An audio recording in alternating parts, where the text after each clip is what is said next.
In our last topic, we saw that we wanted to help our physical and spiritual children learn to explain how the fact that Joseph was the favorite of his father caused his brothers to be filled with envy and jealousy. That feeling became even stronger when Joseph told them about his dreams.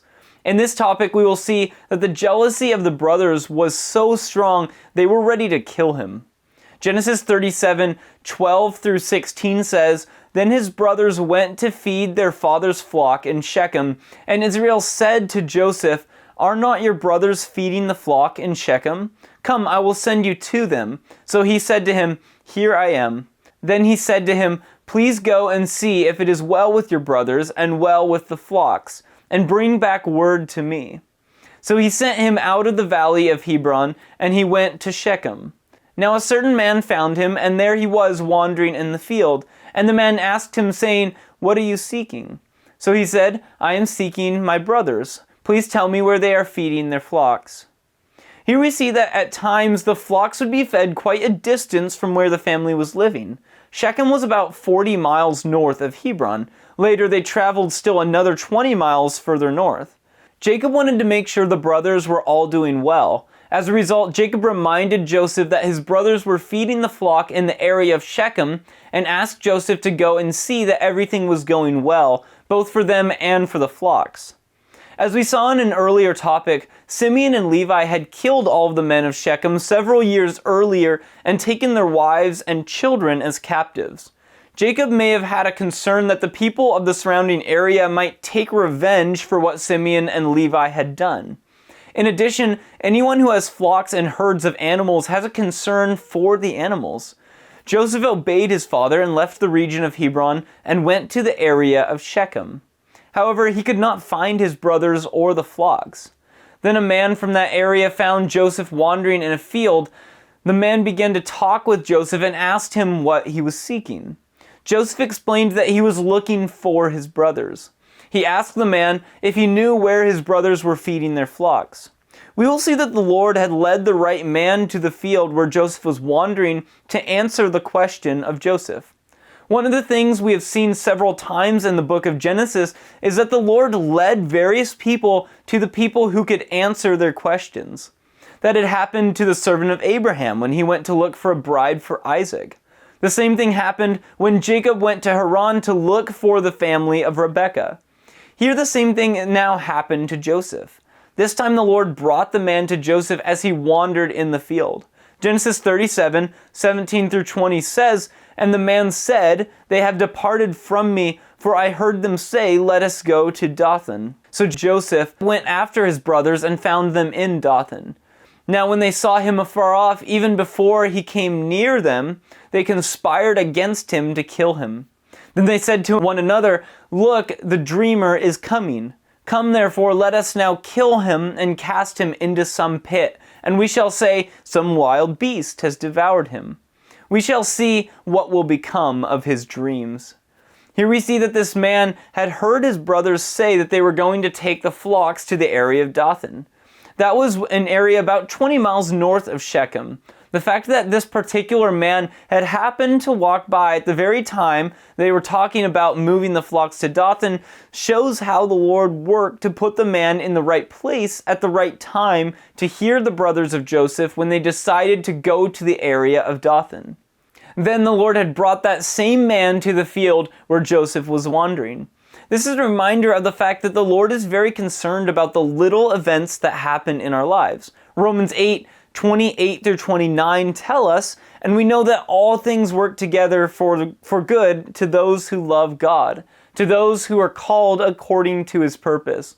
For whom he foreknew, he also predestined to be conformed to the image of his Son, that he might be the firstborn among many brethren." The Lord wanted to conform Joseph to his image because the Lord had a plan for the life of Joseph that would save many people from starvation. However, the Lord had to do many things in the life of Joseph in order to prepare him for that opportunity. This was just one of many things. Joseph did go to Dothan and he did find his brothers. However, they saw him when he was still quite a distance from them. It was easy for them to recognize him at a distance because of his shirt of many colors. They were not happy to see him because of the fact that his father favored him over all the other brothers. In addition, they had developed hatred towards him because of his dreams. After his first dream, Genesis 37:5 says, "Now Joseph had a dream, and he told it to his brothers, and they hated him even more." Then after his second dream, Genesis 37 verse 11 says, "And his brothers envied him, but his father kept the matter in mind." As a result, the brothers made a decision long before Joseph even got close to where they were located in the fields. We see that the brothers conspired against Joseph and decided to kill him. Here we see the results of envy and hatred. They were ready to kill their brother because of the hatred in their hearts. Jeremiah 17:9 tells us the heart is deceitful above all things and desperately wicked. Who can know it? We even see that the brothers called Joseph by a different title rather than calling him by his name. The brothers said, "Look, this dreamer is coming." This shows how much the dreams of Joseph had angered them. The brothers decided to put an end to his dreams. They said, "Come, therefore, let us now kill him and cast him into some pit."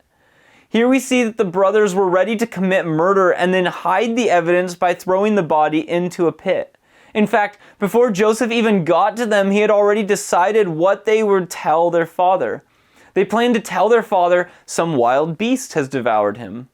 We learn several things about the sinful condition of the hearts of people just from these few verses. We are also given the reason why they decided to kill him, as they said, "We shall see what will become of his dreams." They thought if they could kill Joseph, then they would not have to bow down to him at some point in the future. This is just a reminder of the fact that when the heart is controlled by sin, people have no desire to do what is right. Genesis 37:21-24 goes on to say, "But Reuben heard it, and he delivered him out of their hands, and said, 'Let us not kill him.' And Reuben said to them, 'Shed no blood, but cast him into this pit, which is in the wilderness, and do not lay a hand on him, that he might deliver him out of their hands and bring him back to his father.' So it came to pass, when Joseph had come to his brothers, that they stripped Joseph of his tunic, the tunic of many colors that was on him. Then they took him and cast him into a pit, and the pit was empty, and there was no water in it." Reuben was the oldest brother, and he felt responsible for his younger brother. He realized that his other brothers were very angry, yet he knew that it was not right to commit murder in their anger. As a result, we see that Reuben made a different suggestion to his brothers. Reuben told the brothers that it was not right to kill and shed blood. God had told Noah when he came off the ark in Genesis 9:5-6, "Surely for your lifeblood I will demand a reckoning. From the hand of every beast I will require it, and from the hand of man. From the hand of every man's brother I will require the life of man. Whoever sheds man's blood, by man his blood shall be shed. For in the image of God he made them." In these verses we see that God had said that the penalty for murder was death. God said this was the penalty both for animals and for mankind. In fact, God also said that man is made in his image. We are made in the image of God and so are to reflect his glory. That is the reason why if one person murders another person, God said the penalty for murder is death. Reuben suggested instead that they just throw Joseph into a pit and leave him there. That way they would not be responsible for his actual murder. However, the plan of Reuben was to return later and rescue Joseph from the pit so he could return to his father. The brothers had completed this discussion before Joseph even got to them, so we can see that they recognized him from a great distance because of his shirt of many colors. As soon as Joseph arrived, they took his shirt of many colors off of him. We see they later brought this shirt to their father and let Jacob tell them that it was the shirt of Joseph. That way they also deceived their father. Once they had taken the shirt off Joseph, they threw him into a pit from which he would not be able to escape by himself. This meant it was probably a fairly deep hole in the ground. We also read that this hole was empty and had no water in it. As a result, this meant that Joseph was safe for a period of time in that pit because he would not drown. That was why Reuben thought he would come back later and rescue Joseph from the pit and return him to his father. This was the first of many difficult situations Joseph would face in the coming years. The Lord knew that Joseph would have to go through these difficult times to prepare him to save the lives of many people in the future. We want to help our physical and spiritual children also realize that the Lord allows us to go through difficult times to prepare us for the future. James 1:2-4 says, "My brethren, count it all joy when you fall into various trials, knowing that the testing of your faith produces patience. But let patience have its perfect work, that you may be perfect and complete, lacking nothing." Godly patience develops through trials. May the Lord richly bless you as you help your children to understand and to explain these things.